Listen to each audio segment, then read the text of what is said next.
একটা ছোট জঙ্গলের পাশে একটা গ্রাম ছিল। সেখানে থাকত এক সবুজ রঙের শক্তিশালী মানুষ।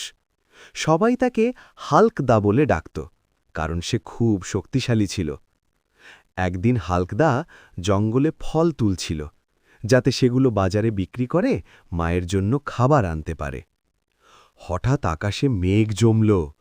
বজ্রপাতের আলোতে এক দেবতার কণ্ঠস্বর শোনা গেল।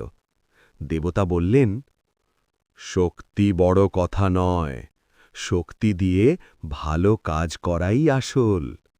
হাল্কদা অবাক হয়ে বলল, আমি কি ভালো কাজ করতে পারি? দেবতা বললেন, গ্রামের মানুষের সাহায্য করো, তাহলেই তোমার শক্তি সত্যি কাজে লাগবে। তারপর হাল্কদা বাজারে গেল। সেখানে দেখল এক বৃদ্ধা তার ফলের ঝুড়ি তুলতে পারছে না। হাল্কদা হাসতে হাসতে বলল, দিদা, আমি সাহায্য করি। সে সহজেই ঝুড়িটা তুলে দিল। সবাই খুশি হয়ে গেল।